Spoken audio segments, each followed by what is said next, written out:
안녕하세요. 작가 이은경입니다. 오늘도 잘 지내셨어요? 아침에 직장 가시는 분들도 많으시고, 우리나라 글쎄, 전업주부와 맞벌이의 비율이 어느 정도 될까요? 제가 그냥 체감으로는 한 반반 정도 되는 느낌이고, 물론 지역에 따라서 혹은 뭐 좀 차이가 있기는 한데요. 한 절반 정도 되는 것 같고, 제 영상을 많이 봐주시는 분들은, 챙겨 봐주시는 분들은 아무래도 시간적인 여유가 있는 집에 계신 어머님들이 많이 봐주시는데, 아이들 학교 보내고 이제 돌아서서 정리하고 설거지 하면서 많이 이렇게 보신다고 하시더라고요. 설거지 하면서 보긴 어려우니까 틀어놓고 들으면서 설거지 하신다고 하시더라고요. 저는 너무 좋았어요, 그게.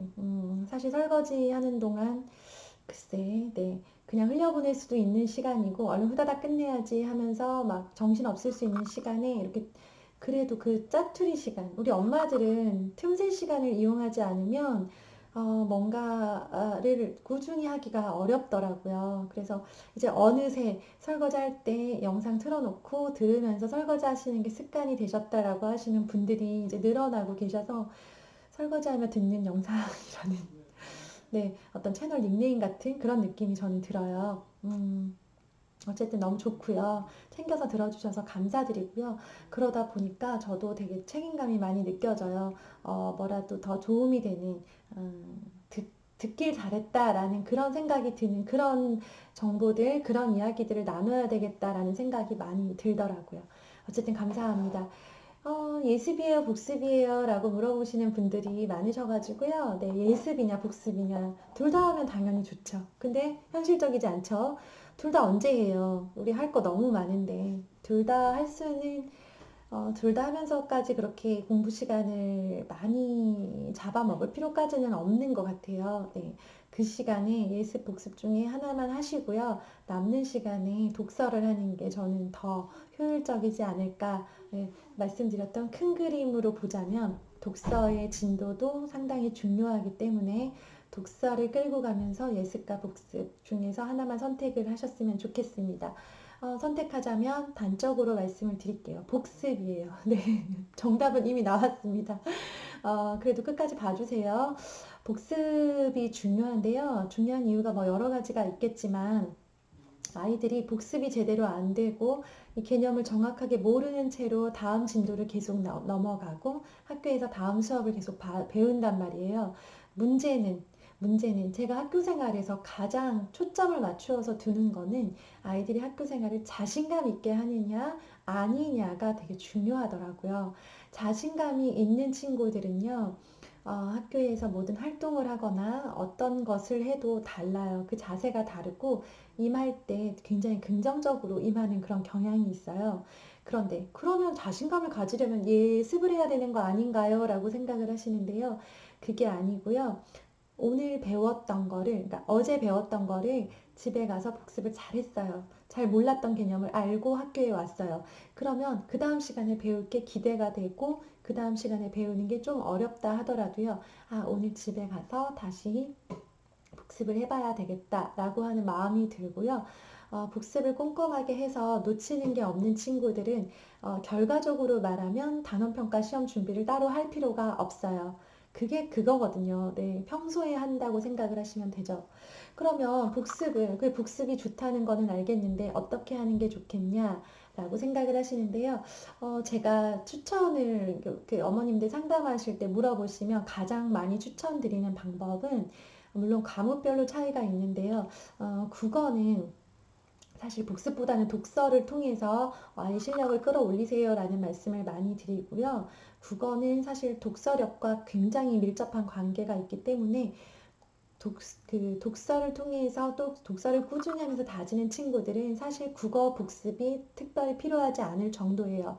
그런데 뭐 예를 들어서 겹받침을 배운다던가 뭐 예를 들어서 문장 부호 또 예를 들어서 띄어쓰기, 맞춤법 이런 것들을 좀 어떤 지식적인 부분 그리고 암기가 필요한 부분을 배울 때는요. 그런 부분은 신경을 써줘야 하지만 나머지 뭐 문학 파트, 그다음에 말하기, 듣기, 그다음에 문장의 중심 내용 파악하기 이런 것들은요. 대부분 독서로 해결이 되는 경우가 많아요. 아까 말씀드린 어, 암기가 필요한 지식에 관련된 부분, 국어 지식과 관련된 부분, 문법에 관련된 부분들은요, 문제집을 통해서 혹은 교과서를 통해서 한번 짚는 게 좋고요. 아이가 학교 진도를 굉장히 버거워한다.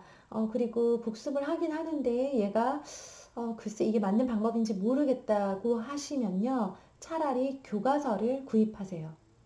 아이들이 교과서를 학교에 두고 다니잖아요. 그래서 얘가 지금 뭘 배우고 있는지 문제집을 통해서 확인을 해야 되는 상황이에요. 혹은 우리 이렇게 그 인터넷 탭 같은 거 혹은 사이트를 통해서 공부하는 그런 프로그램 있잖아요. 뭐 아이스크 어쩌고 그런 거, 밀크 뭐 그거 있잖아요. 저도 샘플 수업 그런 걸로 해본 적 있거든요. 체험 수업 저희 아이 해본 적 있는데 이제 그런 거에서도 교과서의 내용을 다루고는 있는데 실제 교과서의 그 교과서 페이지를 정확하게 볼 수 있는 곳은 많지가 않더라고요. 그래서 이 아이가 어느 부분이 오늘 학교에서 힘들었는지를 정확하게 모를 것 같은 그런 답답한 마음이 들더라고요. 그래서 물론 저는 이제 학교에 있었지만 그럼에도 교과서가 항상 집에 쌓여 있는 게 아니기 때문에 집에서 다시 봐줄 때는 조금 답답하다고 느꼈어요. 그래서 제가 아이가 학습적으로 조금 힘들어한다. 그리고 혹은 복습을 좀 더 꼼꼼히 봐주고 싶다. 혹은 복습을 하긴 해야 되는데 마땅한 마음에 드는 문제집이 없거나 하실 때는요, 교과서가 최고예요. 그래서 인터넷으로도 구매가 가능한 걸로 저는 알고 있어요. 제가 인터넷으로 사본 적은 없어서 지금 정확하게는 모르고 있는데요. 저는 이제 그 서울에 있는 큰 대형 서점 있잖아요. 저는 강남 교보문고를 자주 갔는데 거기에 가면 학생들, 초등학생들 검정 교과서, 즉 국정 교과서가 판매가 되고 있어요. 그래서 음, 샀으면 구입을 하신다 하면 권해드리고 싶은 책은 국어책이랑 수학 익힘책. 요거 두 가지는 물론 여유가 되시면 전 과목 다 사셔도 돼요. 사시는 분도 계세요, 실제로. 네, 다 사셔도 되고요. 뭐 그렇게까지는 안 필요하다. 꼭 필요한 것만 구입해서 활용하고 싶다 하시면요. 국어책. 국어 활동은 안 사셔도 돼요. 이거는 학교에서도 사실 그렇게 막 유용하게 사용되는 보조 교재는 아니에요. 국어 활동까지는 그냥 학교에서 활동 정도로 하면 되고요. 굳이 복습이 필요한 건 아니에요. 국어는 복습을 할 때 교과서로 복습을 하면 좋고요. 수학은 수학책도 있으면 좋기는 한데요. 수학 익힘책을 문제집으로 활용을 하세요. 수학 익힘책을 집에 놓고요. 하나 새 거를 집에다 두고요. 그날 아이가 학교에서 수학책으로 수학 개념을 배우고 익히고 익힘책을 통해서 풀었을 거예요. 익힘책을 풀고 왔을 거예요. 혹은 숙제로 받아왔을 거예요. 그러면 아이가 예를 들어서 학교에서 하고 왔다고 할게요.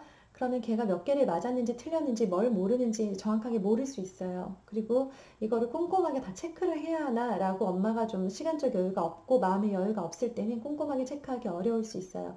그럴 때는요. 제가 이제 늘 강조하듯이 매일 공부의 습관 너무 중요하잖아요. 매일 공부할 때 수학 익힘책 풀기를 거기다가 넣으세요. 문제집을 따로 사는 것보다 수학 익힘책을 한 번 더 푸는 게 훨씬 효과적이에요. 그래야만 아이가 정확하게 뭘 모르는지 파악을 할 수가 있거든요. 그래서 문제집을 어차피 풀리려고 하셨으면요. 가격도 더 저렴해요. 근데 더 좋은 문제, 더 기본적이면서 더 확실한 문제, 그리고 시험에 나올 확률이 더 높은 문제들이 수학 익힘책에 들어있거든요. 학년 상관없어요. 전학년 권해드리기는 수학 익힘책이에요. 네. 아이가 수학 익힘책을 100%다 소화하는 것 같다. 매일 학교에서 물어봤는데 다 맞았다고 한다. 집에 와서 또 풀려봤는데 다 맞아요. 그러면 굳이 수학 익힘책을 또 할 필요가 없지만 그럴 때는 심화로 들어가야죠. 심화 문제집 팔잖아요. 그런데 그게 아니라 수학 익힘책을 풀 때마다 한두 문제씩 틀려요. 혹은 배우고 왔는데 다시 해보니까 썩 그렇게 탁탁탁탁 풀지 못해요. 그럴 경우에는 익힘책이 가장 좋아요. 그래서 수학 익힘책을 문제집이다 생각하고 그걸 집에 놓고 그날 학교에서 배운 그 수학 진도 나간 만큼 그 부분을 풀리세요. 그래봤자 두 쪽 아니면 많으면 네 쪽이에요. 대부분 두 쪽. 대부분 수학 익힘책 두 쪽 정도의 분량을 학교에서 한 차시에 나가거든요. 수학이 혹시 블럭으로 잡혀서 2시간이 들었다. 그래봤자 네 쪽이에요. 문제수가 많지도 않아요. 그래서 다 풀 수 있어요. 그렇게 해서 복습을 하는 패턴을 만들어 주세요. 아이가 이제 따로 얘기하지 않아도 국어책 아까 저희가 활용하라고 말씀드렸죠. 국어책에 문제 지문이 있어요. 즉 아이가 읽어야만 되는 지문들이 있는데 그것을 읽고 그거에 해당되는 문제를 풀도록 되어 있어요. 그러니까 국어책이 많은 단원들이 대부분 형식이 글 나와 있고 글에 관해서 중심 내용을 찾거나 문단을 나누거나 어휘를 물어보거나 속뜻을 물어보는 그런 내용의 이제 문제들이 나와 있어요. 지문, 문제, 지문, 문제. 이거 우리 많이 해봤잖아요. 우리 어릴 때도. 지금도 역시 국어책은 그런 패턴으로 되어 있어서 그거를 아이가 그날 학교에서 푼 거를 집에 와서 풀어보게 하시면 돼요. 그러면 이 아이가 학교 수업을 제대로 이해를 하고 왔는가를 그대로 확인을 할 수가 있죠. 잘 풀잖아요. 그러면 굳이 다른 문제집 더 안 푸셔도 돼요. 그러면 독서 시키세요. 근데 시험찮아요. 그러면 그거를 좀 체크를 하셔야 돼요. 어떤 부분을 힘들어 하는지. 그리고 시간이 날 때 국어책을 소리 내서 읽는 것, 나오는 지문들 있죠. 낭독하는 걸 또 자주 시키시면 그것도 굉장히 좋습니다. 학교에서 낭독을 생각보다 많이 시켜요. 우리가 집에서는 낭독할 일이 별로 없잖아요. 애가 그냥 혼자 조용히 책 보면 아이고 책 보나 보다 하고 엄청 좋아하고 그냥 끝내잖아요. 근데 학교에서는 읽기라는 어떤 하나의 영역이 있어요. 국어 시간에 꼭 달성해야만 성취해야만 하는 영역이 말하기, 듣기, 읽기, 쓰기, 문학, 문법 이런 식으로 이제 그 영역이 나누어져 있는데요. 그 중에 읽기 부분에서 눈으로만 읽는 게 아니라 소리내어 잘 읽을 수 있는가도 평가의 대상이 되기도 하고 또 그게 책을 다 같이 집중해서 읽기 굉장히 좋은 방법이라서 정말 많은 선생님들이 다 같이 단체로 낭독을 하거나 어떤 친구한테 낭독을 시키거나 자 앞에서부터 쭈르륵 시키거나 번호 순서로 시키거나 뭐 짝꿍이서 교대로 시키거나 이런 식으로 낭독을 해야만 하는 국어 시간에 낭독을 하는 경우가 굉장히 많아요. 그래서 독서를 많이 했던 친구들인데도 막상 낭독을 할 때 지나치게 긴장하거나 발음을 정확하게 못 내거나 너무 작은 소리, 너무 어, 떨리는 소리, 너무 늦게 읽거나 너무 빨리 읽거나 하는 경우가 있어요. 그래서 집에서 낭독을 많이 해본 친구들은 어떤 상황에서도 자기가 노련하게 잘 읽더라고요. 그게 또 자신감을 키워줘요. 자기 차례가 됐는데 자기가 엄청 책을 잘 읽었어요. 그러면 칭찬도 물론 받고요. 자기 스스로도 알아요. 내가 잘 읽은 거 알잖아요. 그러니까 되게 자신감이 있어 하더라고요. 아까 말씀드렸죠. 자신감 너무 중요하거든요. 학교 생활에서. 그래서 아이가 틈날 때 국어책을 자주 보면서 이렇게 하고 그다음에 국어책이 또 좋은 게 그 어려운 어휘는 아래에 풀이가 되어 있어요. 이미 사전에서 찾아서 여기 안에 어휘 풀이가 되어 있기 때문에 아이가 어려운 어휘들을 그걸 보면서 눈에 익히고 이왕이면 네, 어휘까지 완벽하게 마스터를 하고 넘어갈 수 있도록 그렇게 국어책을 활용하시면 좋고요. 아까 말씀드린 수학 익힘책 정말 짱 좋아요. 네. 수학 익힘책을 풀고 아이가 더 하고 싶어 한다. 혹은 뭐 좀 심화를 들어가야겠다. 그러면 문제집을 하나 더 여분으로 구입하시면 좋고요.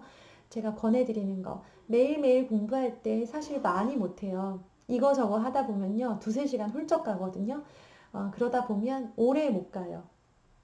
그래서 어, 처음에 공부 습관 잡으실 때는요, 익힘책만 풀게 해요, 두 쪽. 익힘책 두 쪽만 풀게 하고, 연산, 한쪽이나 두 쪽, 여기까지만 하고 끝.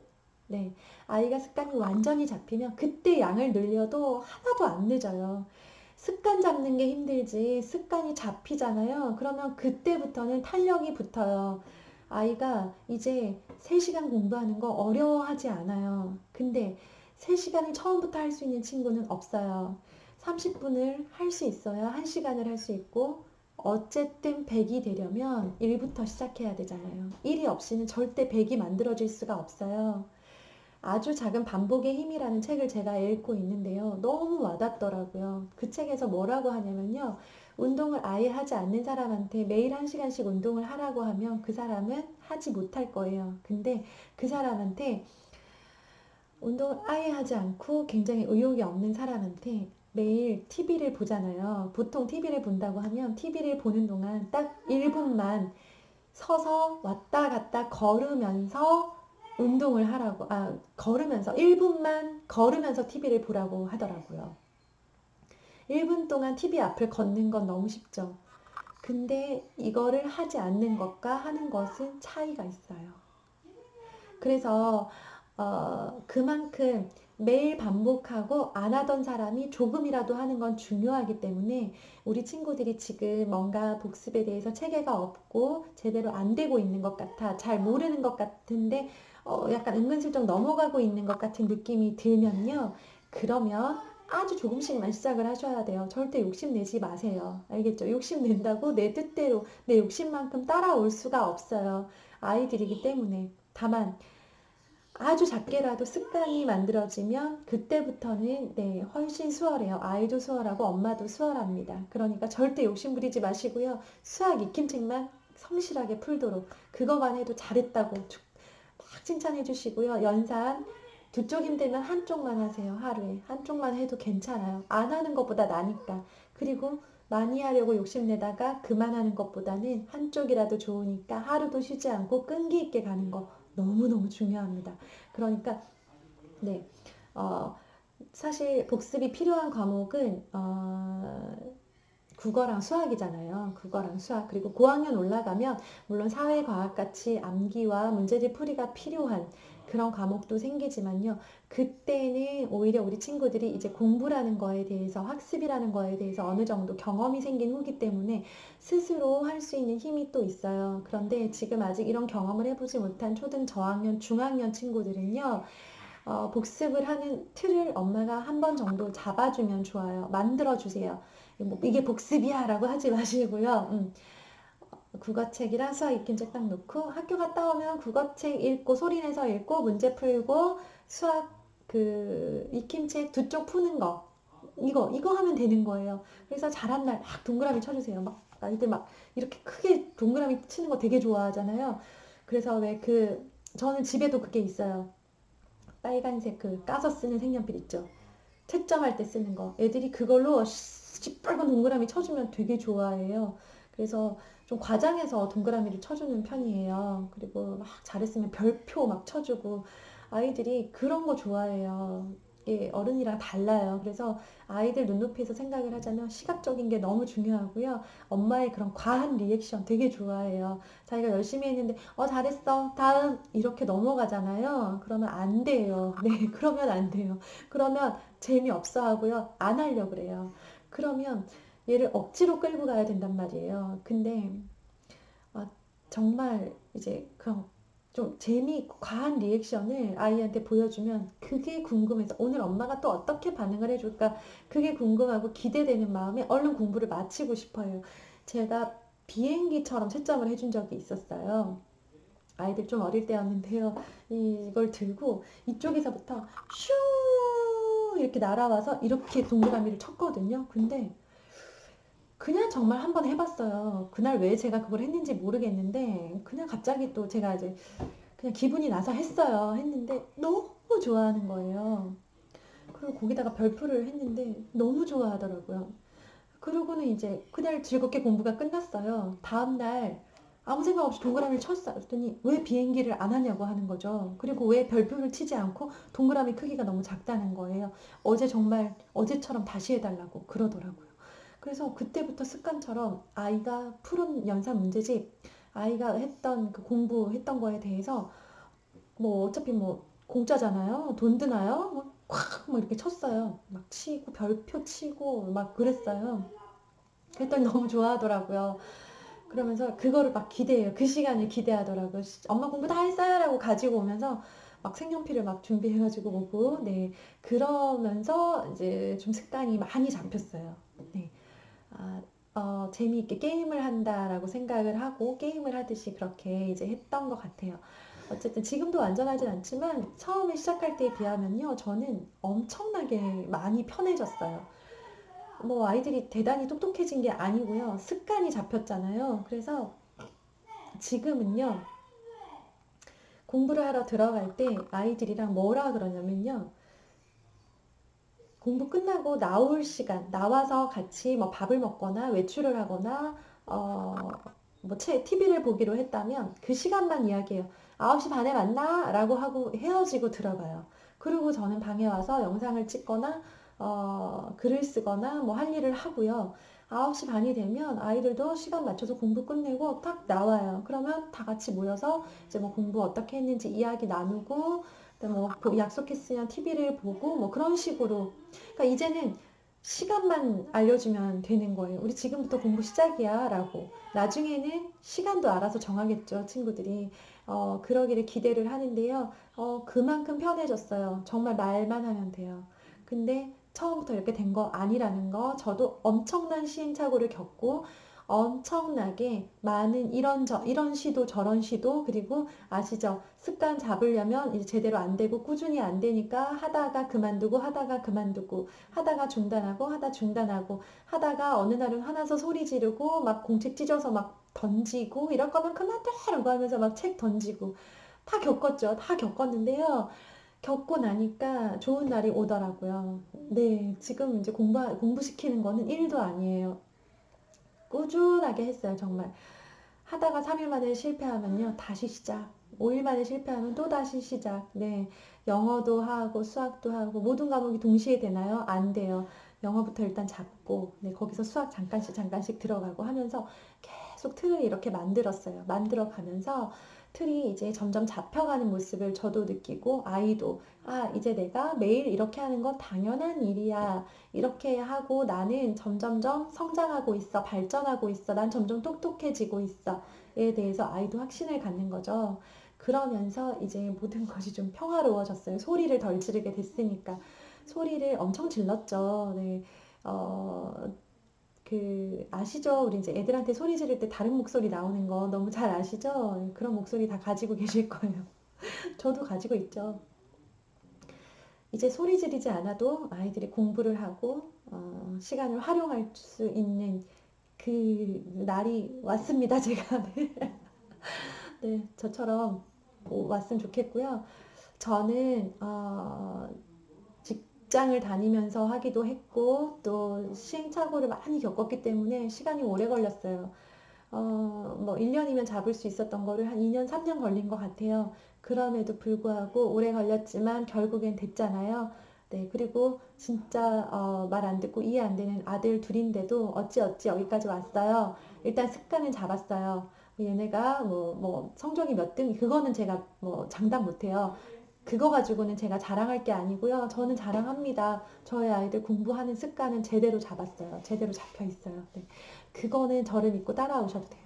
네, 그래서 습관을 매일매일 잡으면요, 결과물이 나올 수밖에 없어요. 매일매일 같은 일을 반복을 하다 보면 그걸 바라고 가는 거예요. 그리고 아이가, 네, 벼락치기에서 공부 잘하는 것보다는 100점 못 맞아도 되니까 매일매일 매일매일 하기로 했던 걸 성실하게 하는 그런 아이로 저는 만들고 싶고, 그런 아이가 되길 바라고, 그러기 위해서 복습하는 것들, 네, 그리고 시간의 여유가 되면 독서를 시간을 배당하시고, 그래도 시간에 여유가 있다라고 하시면 수학 같은 경우는 사고력 수학 들어가셔도 되고요. 아니면 저는 수학 선행도 찬성하는 입장이라서 수학 선행 진도 빼셔도 돼요. 문제집 사다가 집에서 빼시고, 혹은 연산 진도 빼셔도 괜찮아요.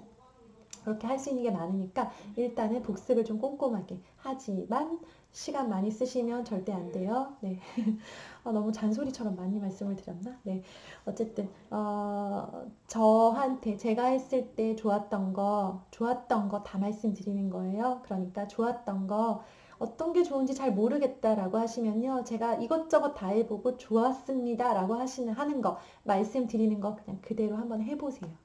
해보시고요. 잘 안 되는 부분, 힘든 부분, 어려운 부분, 아, 여긴 벽에 부딪힌 것 같다라고 생각되는 부분들은요, 댓글로 남겨주세요. 그러면 제가 그 부분에 대해서 답을 드리던가, 혹은 같이 생각해 볼 문제다라고 생각되면 그것에 관한 영상을 또 준비를 해서 같이 공유하도록 할게요. 우리 다 아이 잘 키워보자고 이렇게 이러는 거잖아요. 그죠?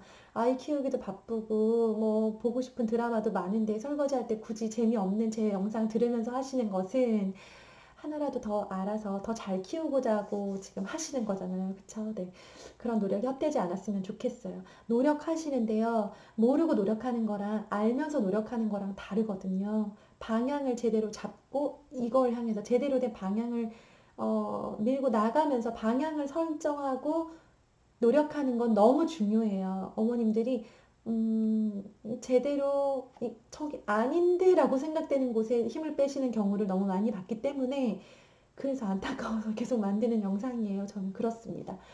네. 교과서부터 사셔야 되나요? 네. 2학기가 시작될 때 한번 시도해 보세요. 네, 1학기 때 못하셨으면 국어책, 수학 익힘책 장만해 놓고 그걸로 복습하는 거 시작하셨으면 좋겠습니다. 네, 도움이 되셨다면 좋아요 버튼 꾹 눌러주시고요. 구독도 해주시고요. 네, 그리고 주변에 이렇게 이거 들으면 괜찮네라고 생각되는 그런 비슷한 상황의 어머님들께 이렇게 소개도 많이 해주세요. 감사합니다. 좋은 하루 되시고요. 오늘도 육아 화이팅입니다. 아이를 키운다는 거 정말 쉽지 않지만요. 우리가 엄마니까 가진 특권이라고 생각하고 저는 그렇게 감사하는 마음으로 키우려고 노력합니다. 그러면서 또 소리 지르죠. 매일 넘어지고 다시 일어나고 실패했다가 다시 추스리고 그게 아이를 키우는 일인 것 같다는 생각이 들었습니다. 네, 좋은 하루 되시고요. 아이들 더 많이 사랑해 주시고 내일 아침 9시에 또 뵙겠습니다. 감사합니다.